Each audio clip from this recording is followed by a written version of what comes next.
Selamat pagi Dunsana Ranah Minang Kasadonyo. Ba kabar Dunsana Hariko, mudah-mudahan selalu sehat dan tetap semangat. Bersama saya Putri Febrina Marlini, kami hadir kembali dalam Berita Padang. Sejumlah informasi telah kami siapkan untuk Anda. Berikut 3 berita utama hari ini.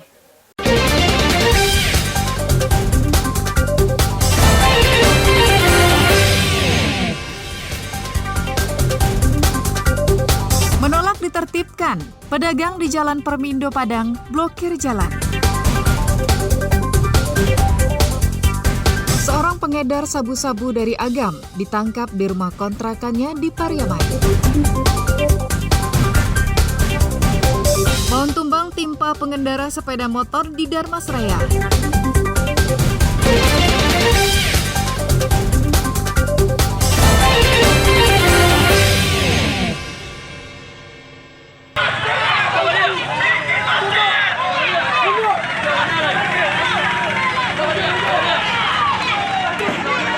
Sejumlah pedagang di Jalan Permindo, pusat Kota Padang, memblokade jalan pada Sabtu sore pekan lalu.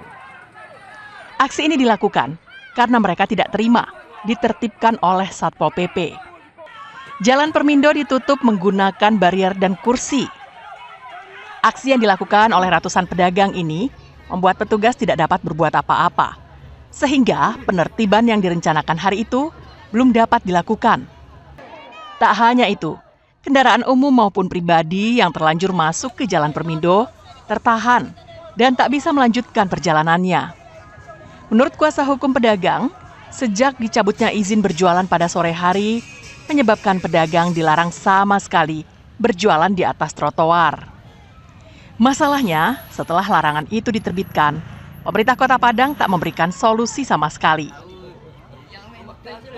Kita sesalin ini, yang pertama, sejak dicabutnya Peraturan Keputusan Wali Kota nomor 438 tahun 2018 kan tidak boleh diperbolehkan berdagang di jalan atau di trotoar dari ada jam ditentukan di sana. Setelah itu dicabut oleh pihak pemerintah Pemprov Kota Padang. Dikeluarkanlah aturan nomor Keputusan Wali Kota nomor 644 tahun 2024. Tidak diperbolehkan ada berdagang di jalan. Pedagang Permindo ini sejak dari awal di sini tidak ada solusi yang diberikan oleh PJ Wali Kota Padang. Sampai detik ini tidak ada. Menurut Kabid Trantibum Satpol PP Padang, penertiban dilakukan untuk mengembalikan fungsi trotoar dan lahan parkir. Jika bisa dibebaskan, maka hal itu bisa mengatasi kemacetan di ruas Jalan Permindo. Dan sebagaimana kita ketahui bahwasanya untuk surat keputusan Wali Kota Padang nomor 438 tahun 2018 sudah dicabut, yang dulunya ada jam operasional untuk para pedagang kaki lima yang ada di jalan Permindo sudah dicabut, yang dulunya diperbolehkan pada pukul 15.00 dan sekarang sudah tidak diperbolehkan lagi. Akibat pemblokiran yang dilakukan pedagang itu, Jalan Permindo tidak dapat dilalui sama sekali pada Sabtu sore. Meski jalan itu panjangnya hanya 400 meter, namun Jalan Permindo merupakan salah satu akses jalan keluar dari Pasaraya Padang. Jalan itu sendiri baru dibuka pedagang pada malam hari.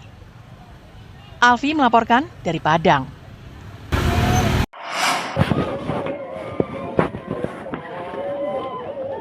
Satu unit rumah kayu yang terletak di Jorong Taming Batahan, Nagari Batahan Barat, Pasaman Barat, terbakar pada Jumat dini hari pekan silam. Api dengan cepat membesar karena rumah yang terbakar terbuat dari kayu. Seorang lansia yang tinggal di rumah itu menjadi korban meninggal dunia karena tak sempat meloloskan diri. Menurut keterangan saksi mata, meteran listrik di rumah tersebut membalik. Saat Fadilah, anak korban, hendak membetulkannya, api terlihat muncul dari dalam rumah dan kemudian membesar. Seorang lansia yang bernama Suti dan berumur 100 tahun meninggal dunia karena tidak sempat diselamatkan. Rumah saksi saudara Fadilan mengalami mati ataupun meteran terbalik, kemudian saksi Fadilan keluar rumah ingin menghidupkan lampu kembali, namun terlihat rumah korban sudah dilalap api api sangat besar sekali. Kemudian saksi meminta bantuan kepada warga setempat untuk menolong. Namun karena api cukup besar, tidak tertolong lagi. Api dapat dipadamkan 30 menit kemudian dengan alat seadanya. Kasusnya kini ditangani Polsek Ranah Batahan. Safatul Ulum melaporkan dari Pasaman Barat.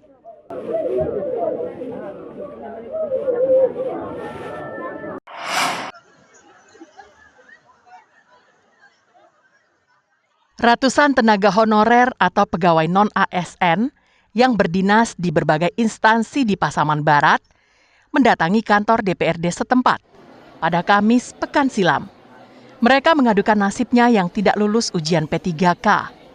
Meski tidak lulus tes, mereka menolak dijadikan pegawai P3K paruh waktu.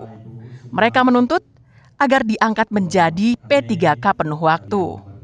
Kalaupun tidak bisa lagi diangkat sebagai P3K penuh waktu, pada tahun ini mereka berharap diberikan peluang supaya bisa menjadi P3K penuh waktu pada tahun depan.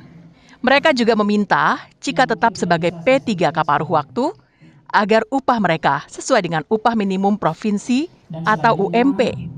Mereka yang berunjuk rasa ini adalah gabungan mantan tenaga honorer kategori 2 yang tidak lulus tes atau R2 dan peserta tes non-ASN yang telah terdaftar atau R3. Kami audiensi dengan Bapak DPRD cuma untuk menyampaikan gimana nasib kami. Poin-poin yang pertama mungkin berharap agar kami diangkat sebagai P3K penuh waktu. Yang dimana untuk penambahan formasi kami tadi sudah dipersilakan supaya ada perwakilan. Maka insya Allah dalam waktu dekat kami akan ke Jakarta untuk melakukan pengawalan. Semua aspirasi yang disampaikan oleh pegawai itu akan ditindaklanjuti dan akan disampaikan ke pemerintah pusat. Tadi sudah dijelaskan. Dengan kesepakatan tadi tentu aspirasi kawan-kawan sudah sama kita dengarkan. Kita bersepakat tadi bagaimana untuk menyampaikan aspirasi mereka. Tentu kita harus berkolaborasi antara Pemda dan DPRD Kabupaten Pasaman Barat. Kita akan menyampaikan hal ini ke pusat. Sebenarnya yang sekarang pemberkasan itu baru P3K penuh waktu. Yang penuh waktu ini setelah ini sepertinya baru akan pemberkasan menjadi P3K penuh waktu. Menurut catatan aliansi ini, di Pasaman Barat terdapat hampir 1.300 orang pegawai honorer yang sudah mengabdi hingga puluhan tahun di berbagai instansi pemerintah, baik sebagai guru, tenaga kesehatan, maupun tenaga teknis lainnya. Safatul Ulum melaporkan dari Pasaman Barat. Yang saya hormati Bapak Ketua. Apa berusia itu 54. Nah, jadi makanya di sini Jika tenaga honorer Pasaman Barat unjuk rasa di DPRD setempat, rekan senasibnya di Pasaman justru mengadukan nasib mereka ke anggota DPRD Sumbar pada Jumat pekan silam. Mereka menamakan dirinya Forum Komunikasi R2 dan R3 Pasaman. Puluhan pegawai honor bidang pendidikan sebagai guru dan bidang kesehatan sebagai perawat dan bidan meminta agar anggota DPRD Sumbar memperjuangkan nasib mereka yang tidak lulus ujian P3K beberapa waktu lalu agar mendapatkan honor sesuai upah minimum provinsi atau UMP. Pasalnya, mereka semua yang tidak lulus ujian P3K penuh waktu harus menerima kenyataan sebagai pegawai P3K paruh waktu. Sesuai aturan, maka pegawai P3K paruh waktu mendapat honor dari pemerintah daerah. Dalam hal ini pemerintah Kabupaten Pasaman. Berdasarkan pengalaman saat ini, honor yang mereka terima sangat rendah, jauh di bawah UMP. Yang tidak lulus ini kan dia tergabung ke dalam P3K paruh waktu. Sedangkan P3K paruh waktu ini honornya itu dikembalikan ke APBD atau anggaran daerah.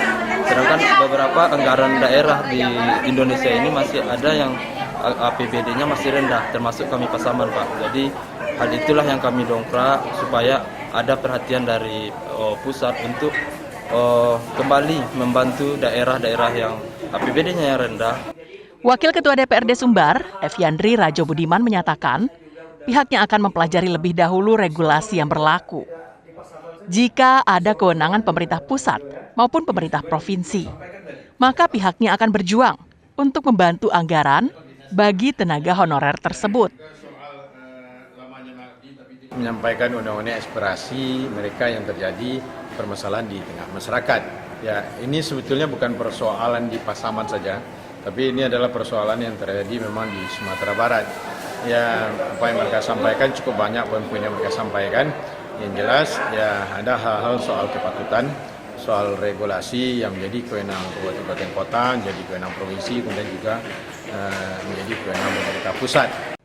Para pegawai honor ini berharap DPRD Sumatera Barat bisa memperjuangkan nasib mereka ke pemerintah pusat agar membantu anggaran untuk honor mereka yang jumlahnya mencapai ribuan orang itu. Johardio Anse melaporkan dari Padang.